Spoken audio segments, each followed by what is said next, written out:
All righty. Welcome to the Barter Black Podcast, which happens I have to always remember this, the first and third Tuesday of the month, where we interview one of our members on the platform. I think we've been doing the podcast for at least 6 months now. It's been working out really, really well. So if you are just joining us, welcome. If you have attended before, you know you are in for a great session. And I want to welcome Erica in for the podcast today. And we're going to just jump right in. We're not going to waste any time. So, first, I want you to start with who you are and what you do. All righty. Well, my name is Erica Bourne. I am so honored to be here. Thank you, Nicole, for having me. I am the founder of Erica Bourne Consulting. I'm a strategic advisor. And some people don't really know what that means or like strategy of what. I do help businesses on a wide array of different strategies. But I like to think of myself as your next strategic business partner.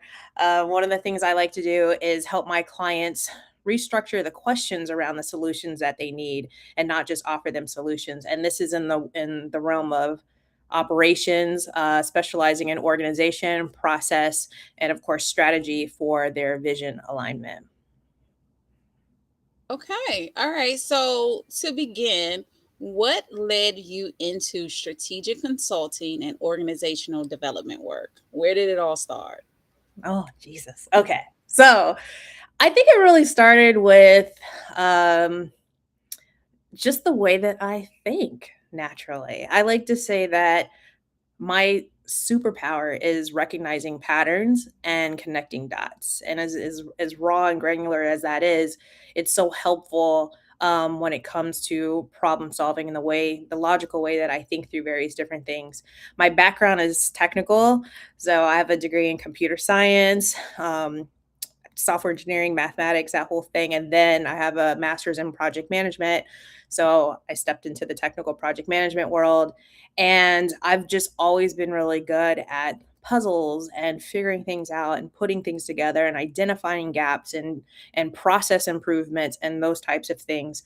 And the structure and everything. I love structure. I love organization. I like those things that most people don't like. I'm passionate about, which makes me such a perfect fit to be a strategic business partner for people because then they could do the things they're passionate about and then I can help structure and clean up the operation. So that's kind of where it came from, just how my brain works, being able to be a big picture person and help people shape their vision, but then also being able to break it down into the granular task level into how to actually get those things done.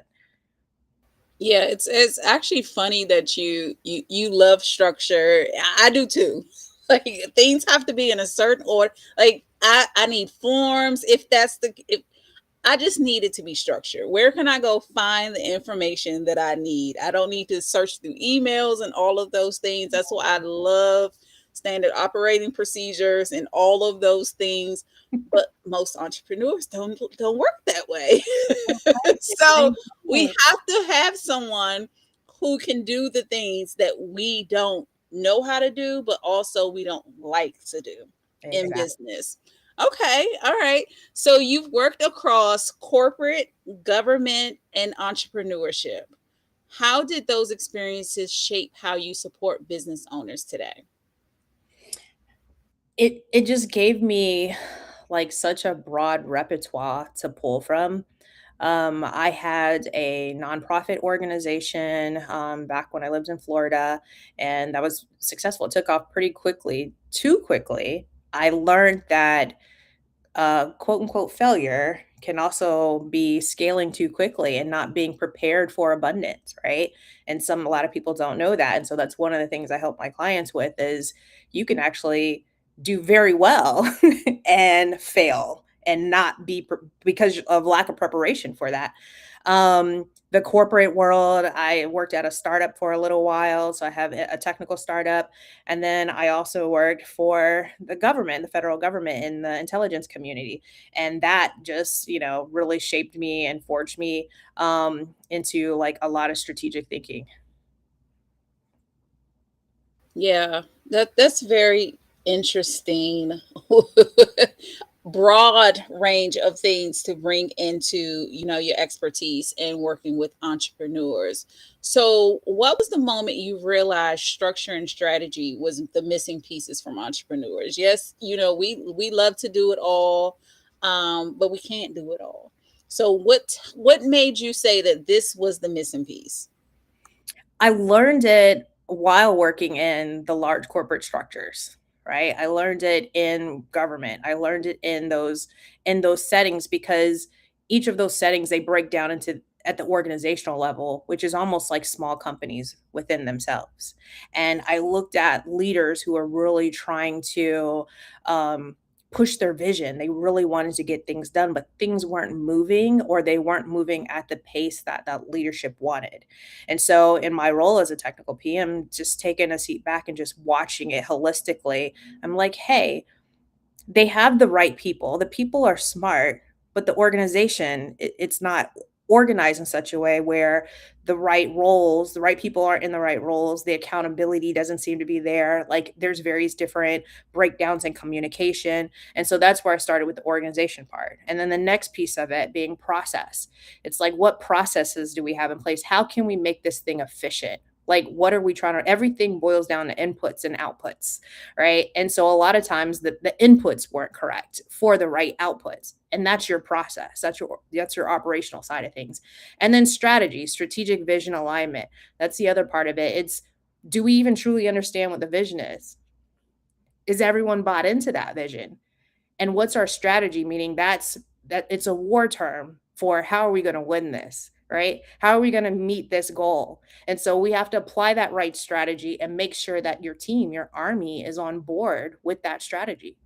So in those different, in that large organization, um, constructs is where I learned that. And then small businesses, it's not much different from that. It's actually on a like more easier to wrap your head around scale, and being able to start when a company is, new or it's shifting or they're about to scale is much better than waiting down the road when now there's a lot of issues and we got to plug holes, right? So being able to lay that foundation down early is paramount.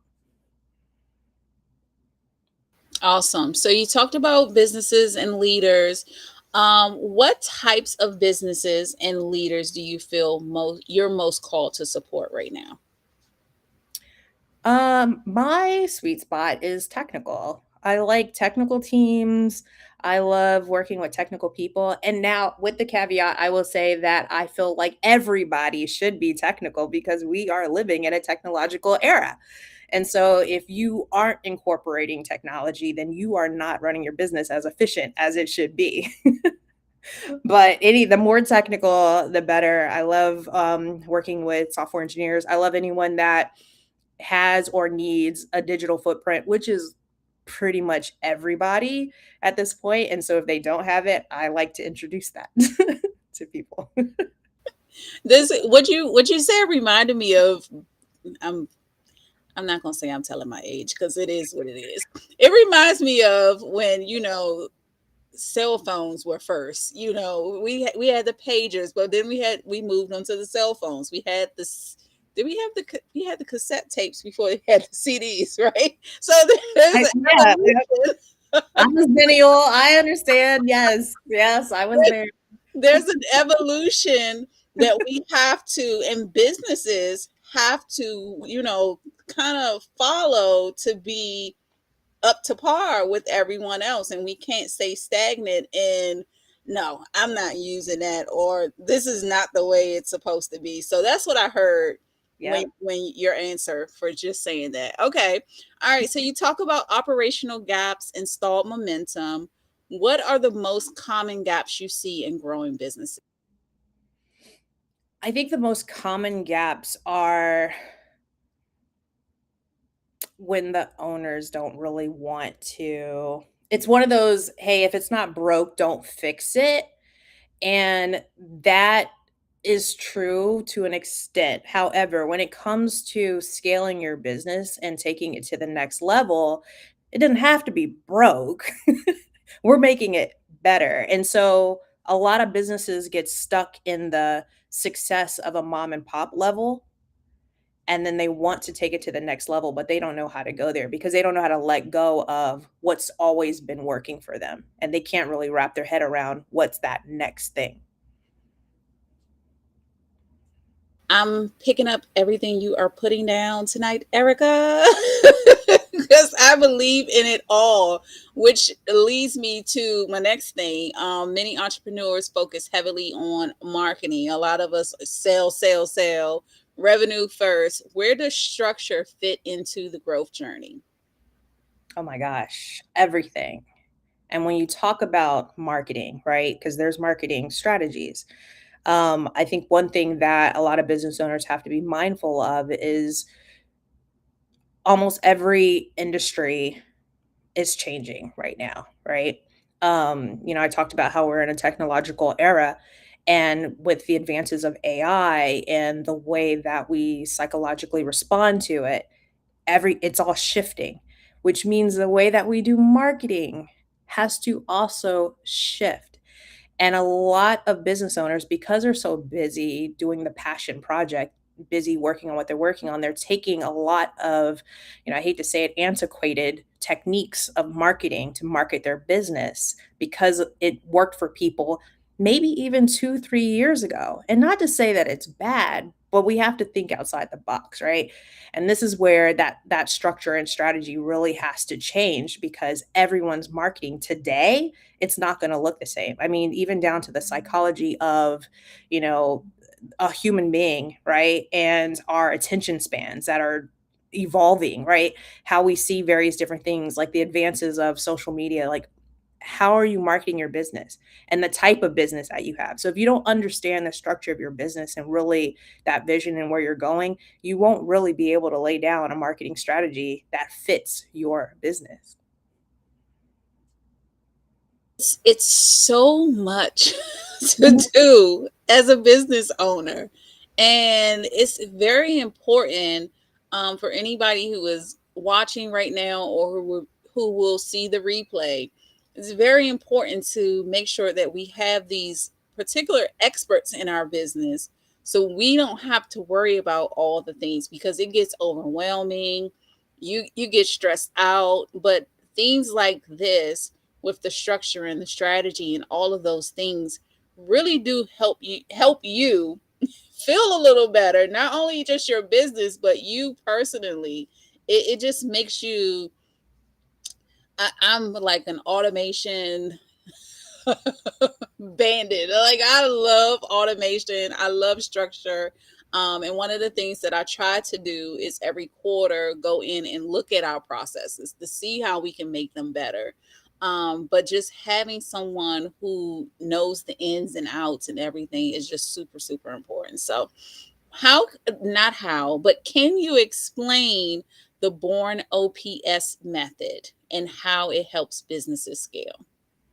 Absolutely. So I actually touched on it a little bit earlier. So OPS actually stands for organization, process, and strategy.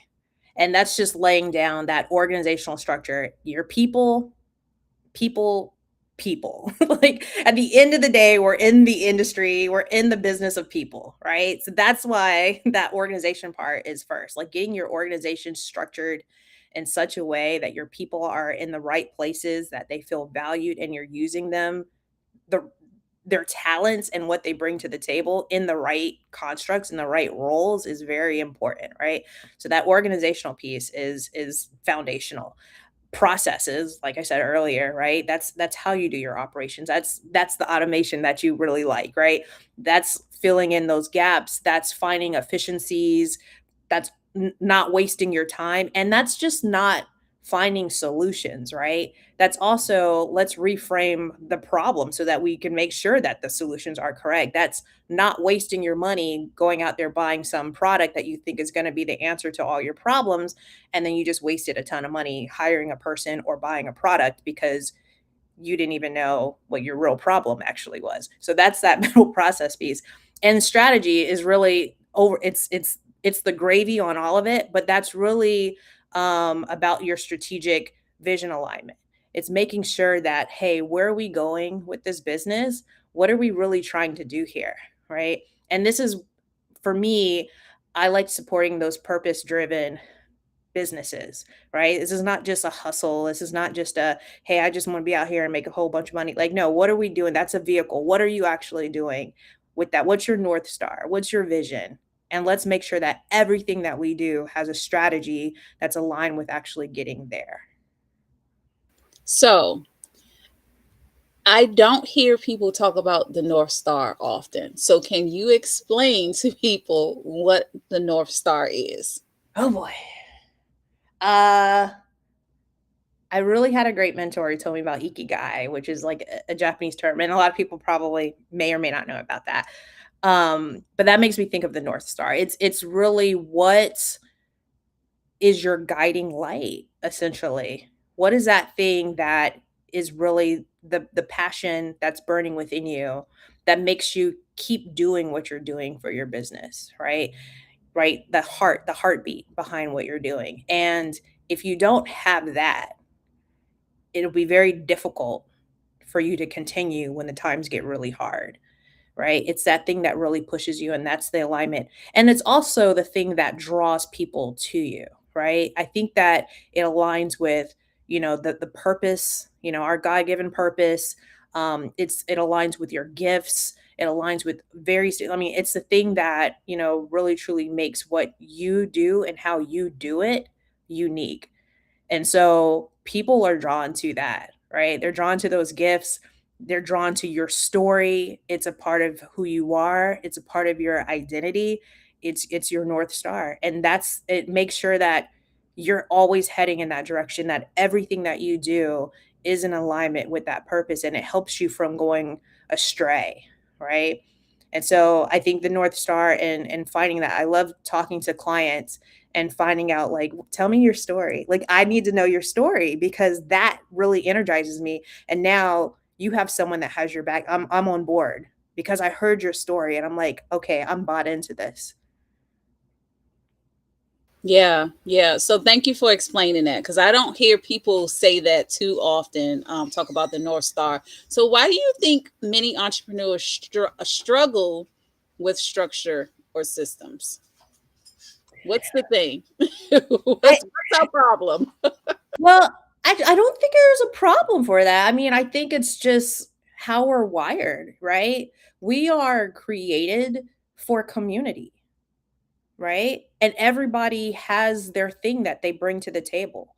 It's only in modern society where people kind of have this, you know, me, myself, be in the dark, don't tell anybody what you're doing, and then emerge, or my four, no more, and that whole thing. But really, we were created for a community to come together, like where I'm weak, you're strong, and vice versa. And so I think that those who struggle with that, it's not so much of, hey, I have a deficit. It's a, where's my community? Well, who can I lean on? Right? Like, I might love process and structure, but there's other areas where I'm totally weak in, you know, like, don't ask me to do your accounting. Like, no, I don't. I want to do that. I don't like, there's certain things that I'm like, I just want to stay completely clear of, right? I can point you in the right direction of other people who can do it for you, but I'm not going to do it for you, right? And so it's just, it lends itself to community, which is part of one of the reasons I love Barter Black so much. I love it. But we are going to go back to the North Star because we had a question. Is there ever a time when the North Star should shift for any reason? Oh boy, that's a challenging question. I'm not so sure that I even really know the answer to that. I think that our North Star, because it's a part of identity and who we are, our experiences can definitely shape that, right? A lot of times, some people's passion might come from a place of, extreme joy, and it's just something that they've always loved to do. It's like you see those kids and they just love music, and then that's like their thing, and they just get into music and they become like these great artists or whatever one day. But then it also could be something that stems from a traumatic situation where you see someone get hurt or you've gotten hurt, and now it becomes, your passion to make sure that people aren't hurt like that anymore. And so because it's those life experiences that shape that North Star. Maybe, possibly, depending on where you are in your life journey, it could shift, right? Or it's something that you're deeply rooted and invested in, and it doesn't. I mean, that's just my. I'm not saying, hey, maybe I'm right, maybe I'm wrong. I don't know, but that's how I look at it. Awesome. Thanks for answering that question. Sure. The next question, I think you touched on it a little bit. So, what happens when growth happens faster than operations can support? Yes. Yes. That actually is pretty common, right? That's one of the big challenges is, a lot of times when people are going into business, we hear the statistics. We hear, oh, businesses fail within the first, like, 5 years, and how difficult it is and the challenges. And I don't think a lot of people remind themselves or even get exposure to what if it's very successful, right? And so a lot of people prepare for scarcity and struggle and not for abundance. And so you also, the other side of it is exactly that scenario, right? It's now I'm scaling. Now I started a cake shop from my kitchen, and I was just going to make a couple cakes, and I got this blender, and I just did all this, and now it just took off, and now I have more orders than I could eat. Now I need like a commercial kitchen, but I wasn't prepared. That's going to take time to get that, and now like I'm gonna have to turn people away, and now it's yes, that absolutely happens. And I think people have to they have to prepare for that. You got to prepare for both sides. And a lot of people don't prepare for that, right? So have that plan, have that contingency plan. What happens when that happens? Like you struggle because you weren't prepared. If you're prepared for it, then we could do something about it. Yeah, I think a lot of times we're so used to doing the busy work that we don't stop to make sure the foundation and the structure and the strategy, like you're talking about, is actually can support the people that we want to come in, but are we really ready for them to come in? So I Mhm. love that. How can founders tell when they've outgrown their current processes? Related to the last question, right? Things are sluggish, things are slowing down, you're not efficient, right? Things are falling by the wayside. Your customers will definitely tell you. Quality, right, starts to fail, various different things, right? And you feel it, right? Because it's going to affect your bottom line, right? When operations begins to fail, quality tends to start going out the window, and shortly thereafter clients soon follow. Yep, pretty much. All Mhm. right, so let's focus on structure and support. I know this from you actually being within the Barter Black community, but I know you often connect clients to trusted professionals or specialists. Why is building the right support ecosystem so critical for growth? Yeah, I think it's almost like it's like a natural thing, right? It's if you care about your health, right? You're going to make sure that you have the proper health team around you, right? Doctors, dentists, like, your various different folks that you need, right? The same is true for your business. Why not, right? This is your livelihood. And so making sure that you're surrounded by trusted people, accountable people, like folks that provide quality works is just as critical. And it goes back to what I said earlier. We need that community, right? We need the folks that can do the things that we can't do, or the things that we don't have time to do. Just because you can do it doesn't mean you're supposed to do it. So we have to be able to trust people. And not only is that such an important thing for you operating your business and not burning out, but your clients see that too, right? You have to be able to open yourself to trusting people, in order for people to trust you more as well. Okay, so what roles or expertise should every growing business eventually have access to, if there are any main ones? um I would say, um have your you always want some connectors in your pocket, right? Because that's always the person that's going to connect you if you happen to have gaps, right? So there's that, the person that just loves to connect people. You want to have your money people, right? These are the people who can help you with the financial piece, even if they're not in the service of doing it. They have the interest in it. They can point you in the right direction.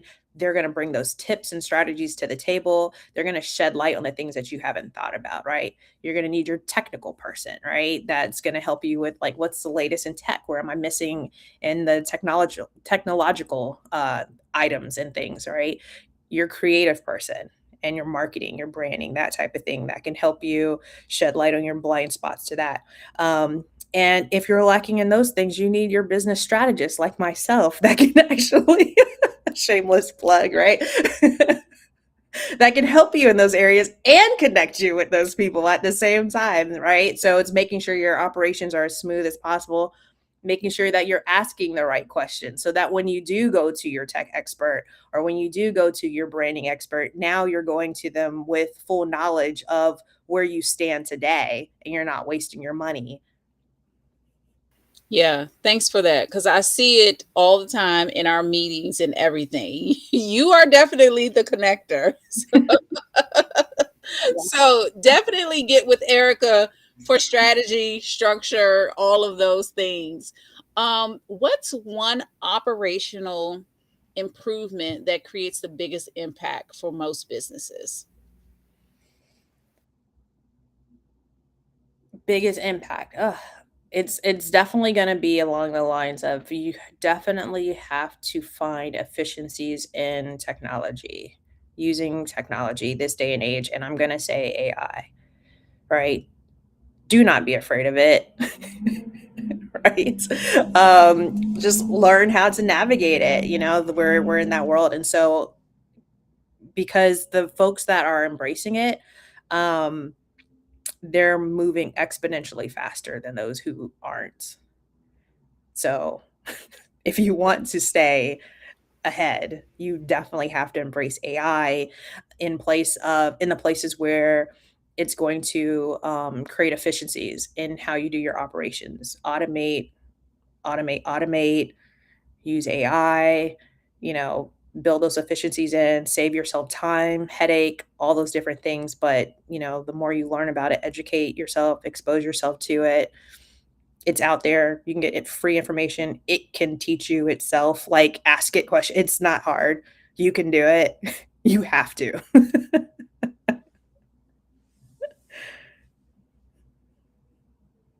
All right. So the point is embrace AI. Start somewhere. Just don't not start.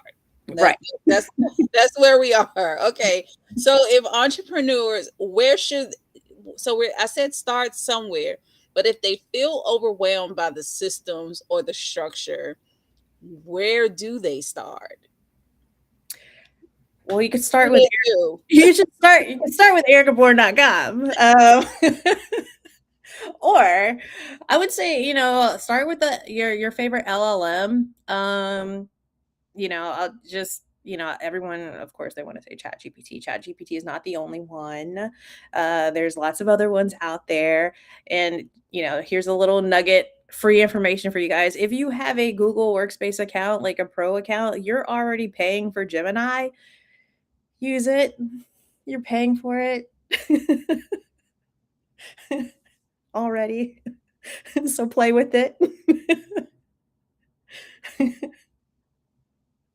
Okay, so it's funny you mentioned that Google Workspace because my operations manager emailed me the other day and told me that I was paying for Google Workspace twice. I don't know how, but I am going to spend this weekend playing around, but also canceling one of these accounts Yes. and playing around with Gemini. So I needed that gem. Um, I looking on your website and everything. Beautiful website, by the way. And I see you have mentioned confidence in execution.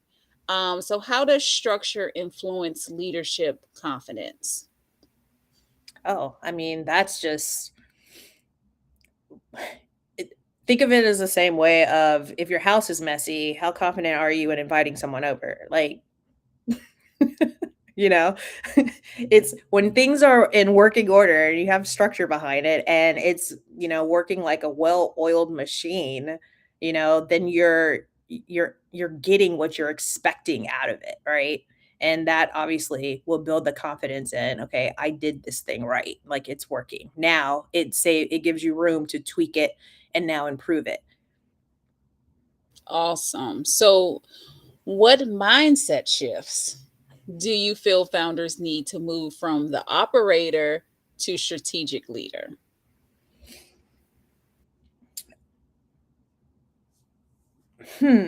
So that one, from operator to strategic leader. I would say businesses, there's a lot of mindset shifts depending on where you're at on your journey, right? If you're new and starting out, um, there's a lot of mindset shifts that need to take place, that we don't realize or take for granted, or people just don't really talk about. It's like when I transitioned from my job into entrepreneurship, there was a whole mental whole process to go through, like, yeah, it's like, yeah, there's a whole thing. And a lot of that was shedding the way corporate does things and the corporate mindset. So if you're making that transition from corporate into entrepreneurship, that's a mindset shift in and of itself, right? And so it really just depends on, where you're at, right, in that process. Okay. So, what does strong leadership architecture look like inside a business? Strong leadership architecture, it that leans into that organizational piece that I talked about earlier. And that's ensuring that, as a leader, that you have those characteristics that allows people to flourish where they can flourish, right? Putting them in those right roles, like making sure that organizational structure is structured in a way that people feel valued, that the communication lines are open, all those various different things. And I think a lot of times, and we've seen this in like larger corporations where people lack the soft skills or those leadership skills or even management skills, right? That are necessary to be in that middle management or upper management level. We call them leaders because of their role, but by characteristics, they're not acting as such. They haven't developed the skills to be successful in those different areas. And so when you have those skills, then you can develop an organizational structure that respects you as a leader. Okay. So now I want to kind of get into your services, what you offer. If someone is listening right now, what do they need to be feeling or doing or not doing that they know they need to contact Erica Bourne Consulting? Like all of the things. What can you tell us about your services? Absolutely. So, as you alluded to earlier, my services are built around what I call the Born Ops method, which stands for organization, process, and structure, which is where I specialize in. And it would be for those business owners, um, whether it's the solopreneurs at the smaller end, all the way up to like those larger businesses and organizations, multi-million dollar businesses who really need that strategic business partner or advisor to come in, unbiased and to assess where they're at, where they stand today. One of the problems that a lot of business owners will run into is, you've been head down in the business for so long that you can't really see, where your gaps are, right? And so to have someone like me come in and identify, not just where the dots connect, but how to build those bridges between them, where to find those efficiencies is very refreshing for business owners, right? Being able to analyze the various different pillars of your business and how to adjust your strategies accordingly, right? And being able to make sure that we, dust off your business plan and understand, like, okay, what is your vision for this business? Do we need to revisit this? Like, tell me what the North Star was, and are we still are we still heading towards it, right? because it's easy to get bogged down in those different areas. And so with the Born Ops method, I offer like there's three big packages with that. The initial one is the assessment, and it's just coming in, and that's kind of eye opening for people. Like, just, let's have a conversation, let's talk about it, and then let's move into an assessment where I can kind of uncover various different things, bring in my partners and the ones that specialize in even other areas depending on what the needs are, and then creating that assessment of, okay, this is what we've identified, this is where you stand as it exists today. Then the next one is the Born Ops blueprint. And the Born Ops blueprint is, okay, like, now let's plan where you are today, and with an understanding of where you're trying to go, let's create a blueprint for getting there. Right. And then the next one is, how do we integrate all of this? So the Born Ops integration is, now this is getting into the process, operational, breaking it down more into the granular. This is where we need to restructure the team. These are the processes. These are various different things that you need to put in place. And this is also where I connect you with my network of my massive network of people that can help get into their specialties and help you get there. This leads me into my next question, which is very fitting. What do you love most about helping businesses transform? Because I heard it throughout, you mentioning all the services that you offer. What do you love most about it? I like watching the light bulb go off. Like, talking to people, like, I always, I'll do like discovery sessions, and most people are just, trying to fill me out. But then when they grab their notebook and their pen, and then they're just like, man, I didn't think about that. Right. Like, and they have those aha moments, that I love that, because, I'm shedding light on those areas that it just didn't even cross their mind. Those are just very different things. And, it, for me, those things come naturally, but I understand also as a business owner that, we can be so deep in the things that we do. And this is why a lot of businesses need someone like me, because, while you're doing the things you're passionate about, like, I want to help make more room for you to do your passion. I like, once again, I love hearing people's stories. I love hearing about like what drives them and why they do what they do.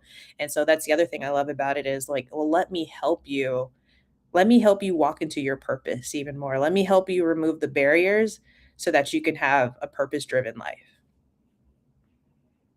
So you mentioned, Jesus, what did you just mention? Oh my goodness, I just lost my thoughts. Ah, it was so important. Oh no. It was so important. No, I know, I forget what you mentioned, but my question based off of what you mentioned was, or my thought is, most people or most entrepreneurs don't necessarily invest in, or, get the things that they actually need in their business. Like you mentioned earlier today, they'll get the subscriptions and all of the things and waste their money. But how do you explain to someone who's watching right now that says, you know what, I can do this myself. I don't need anyone to come in and help me in my business. I'm not that big anyway. Like, what do you say to that entrepreneur? Because you know that you can transform their business, you know that you can get them prepared for what's to come. But how do we translate that to an entrepreneur right now? Yeah, absolutely. I mean, and that's like super important.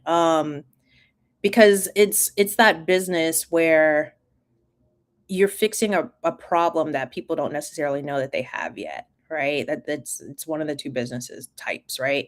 And so I get it, right? Especially as a solopreneur or, a small business, you're very lean with your revenue and you don't have money to waste. But that's also my answer. You don't have money to waste. And so you understand already the importance of investing, right? I'll say it how we say it: scared money don't make money, right?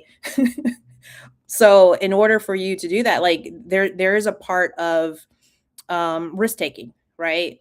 And calling it what it is. But it's important to I'd rather make an investment up front to make sure that I'm getting the right thing down the road than to get the wrong thing 2, 3, 4, 5 times and then having to go back and be like, "Okay, now can someone help me because I just wasted a whole lot of money." You're gonna end up coming back to it anyway. You might as well do it early. Yeah, I feel you on that because I think we're always in the mode of trying to save that we don't go for, the one that it probably is higher, but they're probably going to get us what we need in that one shot. We're like, Yeah, I'd even use the example of, let's take, like your patent and trademark lawyers, right? It's a lot of people put off getting their IPs, patent, trademarked, whatever, and, they're spending time trying to defend you in court and protect your your stuff when you could have just got the service early on. But, they're fixing a problem that you didn't know that you were gonna have. It's like an insurance type of thing. Like, if you wanna save yourself because later when you don't have it, it's gonna cost you a whole lot more than if you just do it early on. I totally agree. I know we want to save, but sometimes we just have to spend the money. We just have to.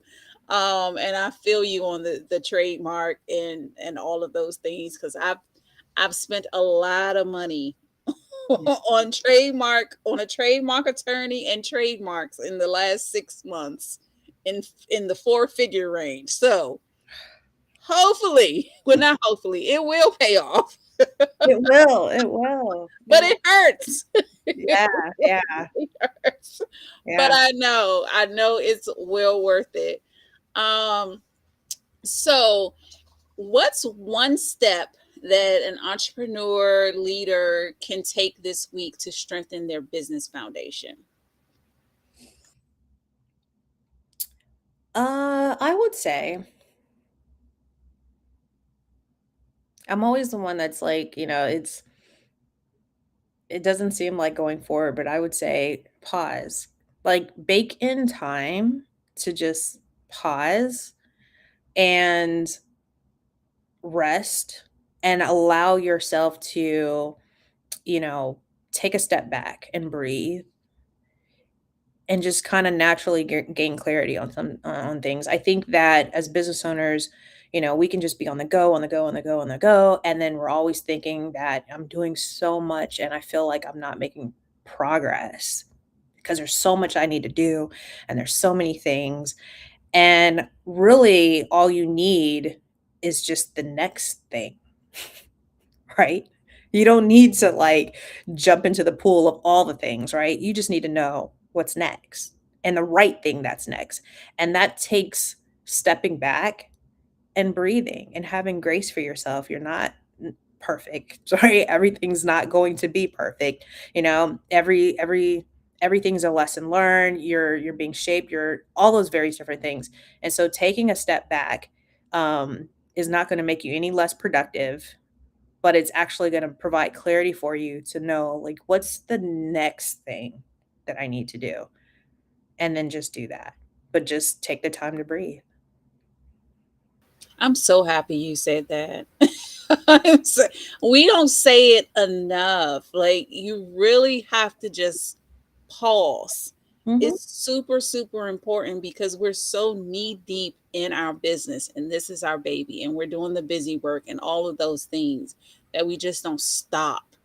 And then sometimes we just have to stop and look at it from the outside and not think of it from the inside. So thank you for saying that. I say it as much as I can, but unfortunately we're busy. And sometimes we're like, you are crazy, I cannot stop. But trust me, it does amazing things when you can stop and rest and just not focus on the business. Yes. um so I have a few rapid fire questions for you. Okay. I feel like what you just said kind of goes into these, but I'm just going to say it anyway just in case you have a different answer. Okay. Okay, first one: Biggest mistakes founders make when trying to scale. Looking for a quick solution. Mm, that part. One thing every business needs before real growth. Clarity. Mm, systems or strategy first. Strategy for your systems. Good job. A strong business foundation feels, and you fill in the blank. A strong business foundation feels good. Feels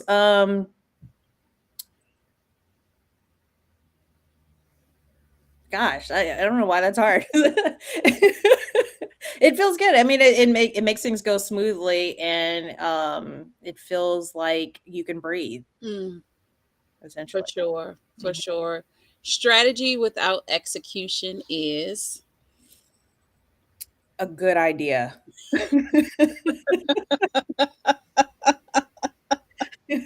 Absolutely. Just didn't get there. Yes. Scaling requires more blank, not more blank. It requires more strategy and clarity, not more work.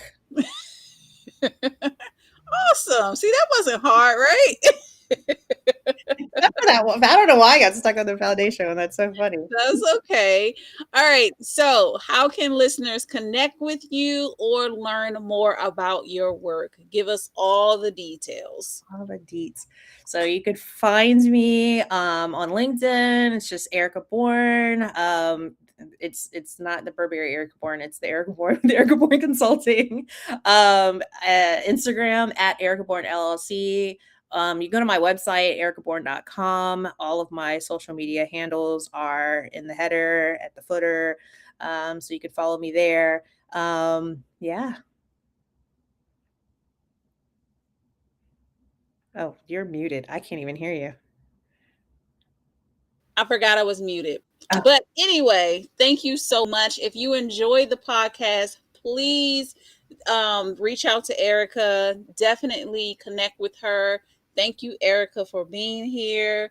thank you. Again, we host this podcast every first and third Tuesday of the month. So definitely stay tuned. Can't wait to see you next time and have a good night.